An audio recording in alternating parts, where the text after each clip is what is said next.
Yo, what's up? Back again. Today's warm-up, we got just two different movements. We're gonna start with some half burpees, and then after that, we're gonna do high knees. And we're gonna follow the Tabata format. So we're gonna do half burpees for 20 seconds, and we're gonna rest for 10, and then we're gonna do high knees for 20 seconds, and then rest for 10. And we will cycle through that for 4 minutes. Okay, so we'll do a total of four whole rounds of each. I know this is a lot. This is actually not a lot at all, but do your best to get warmed up. So I'm gonna jump my feet back to a plank, jump my feet back to my hand, jumping hop overhead for the half burpee, and then high knees. I'm just running in place, lifting my knees up as high as I can. The higher you lift your knees, the faster the cadence, the more quickly you'll get warm. So embrace that kind of faster pace. This is a pretty short warm up, so take it on at a pace that's gonna allow you to get a little sweaty. All right, the workout. We're gonna do 4 rounds, and they're gonna start every 4 minutes. So if you get through this thing in 2.5 minutes, you get through each round in 2.5 minutes, you get 90 seconds to rest. Okay, that's how this is gonna function. We're starting with 40 jumping jacks. After those, we are gonna go to 30 sit-ups. So I sit on my butt. You can use your arms for these, all the way up at the top. After that, we're doing 20 goblet step-ups. So grab a chair, grab a weight. Goblet is held in, goblet movements. What am I trying to say here? Goblet movements are held in front of you like so. I'm gonna keep my shoulders back, squeeze my belly, step all the way up onto my expensive workout equipment, then step back down and switch sides. And then after that, we got 10 class. We got 10 dumbbell thrusters. All right, got both dumbbells. I'm gonna put them on my shoulders. I'm gonna squeeze my belly, squat, stand and press, okay? I'm using the drive out of my squat to get the dumbbells to jump off my shoulders. My arms should just finish the movement. This is what should really do a lot of the work. So think about standing up quickly, using your legs to get the dumbbells to lock out overhead. So you do 4 rounds of that, you do it every 4 minutes. You guys can always alter these things if you need. If you're getting through and it's, you only have some really light dumbbells, like that just didn't do it, maybe do 15 thrusters instead. Maybe for the step ups, instead of holding in the goblet position, you hold them in the front rack, or you hold 2 dumbbells in the suitcase position, or fill a backpack with a bunch of random stuff, put your laundry detergent in there, add some weight to your body that way. These are all different ways to switch things up. Add some more reps as is needed, decrease reps if you're just not getting any rest. If you have questions, you can always hit me up too. All right, the bodyweight version of this thing. Jumping jacks, sit-ups, step-ups, and then squats. So we already covered the jumping jacks. Sit-ups, step-ups are the same thing, but we're not gonna use the dumbbell. And then squats, so the rep scheme is 40, 30, 20, 10 for the equipment version. But because we're not doing the thrusters, okay, and we're not using any weight for the step-ups, we beefed up the quantity for the squats. So it's not 40, 30, 20, 10, it's 40, 30, 20, 30. Okay, so make sure that you keep that in mind. Kind of a lot of squats, but go at a moderate pace. Belly's tight, hips back, knees out. We squat and then stand all the way up so my hips fully extend to the top. I'm not ripping through them so quickly that I'm not getting quality reps in.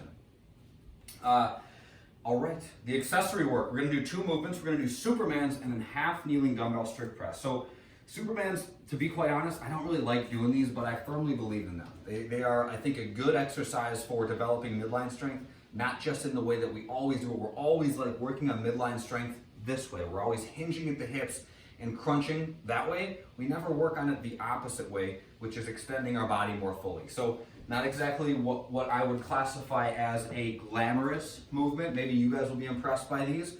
I think you kind of look like a dying fish doing them, but they serve a good purpose. So to do the Superman that I so eloquently talked up, we're gonna lay on our belly, okay? My arms go up overhead. I'm gonna keep them at about shoulder width, and I'm gonna think about lifting up. But I'm not just gonna lift my arms and my feet, because what will happen is people will do this, okay?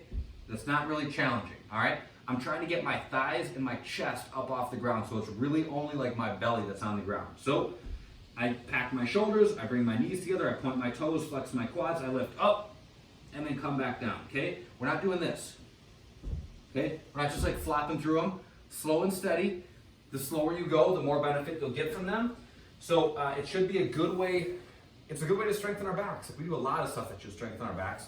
This is a little bit more of an isolating movement for that, but it's a very good one to throw in. So embrace them even if they're not that fun.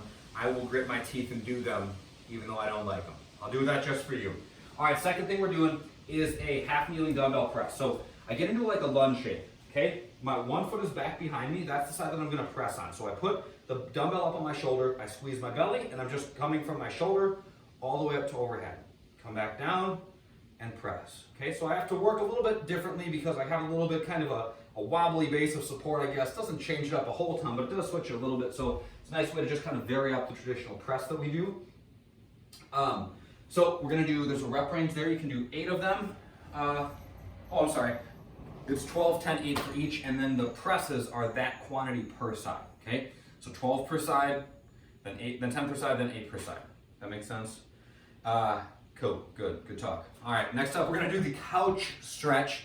And I always feel so blessed because here we are in my living room and I have a couch right here. It's like, it's the, you know, we do this at the gym and we're on the wall. People are like, why is this the couch stretch? It should be called the wall stretch. That's what people always say.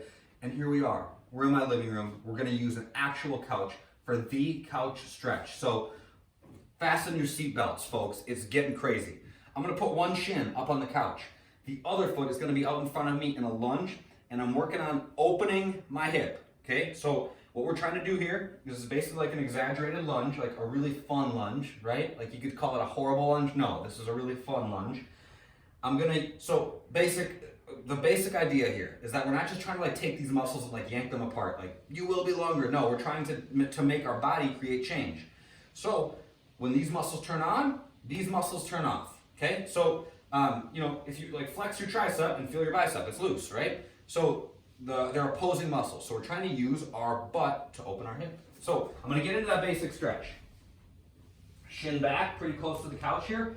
I'm pushing my hip down and forward and I flex my butt and push forward, okay? Hold for a few seconds, then I come back, push my butt back towards my foot, rock forward, push, hold for a few seconds, and then come back.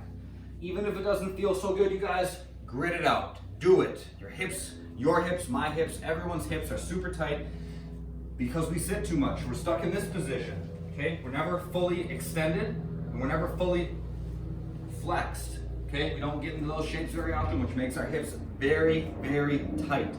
Couch stretch is a good solution for that. So get in there. If it's too much, if you start to tear up, start to cry, it's okay, it's all right. I usually get emotional when I stretch as well. Get your shin a little bit further from the couch. Okay, get your shin a little bit further from the wall. That will help loosen things up a little bit. It shouldn't be excruciating. You should be able to feel it, but it should not be excruciating. That's it from sarcastic, weird Coach Peter. Have a good day. Enjoy your workout. Do the couch stretch. Maybe do some extra burpees today just because they're good. Okay, that's all. Bye.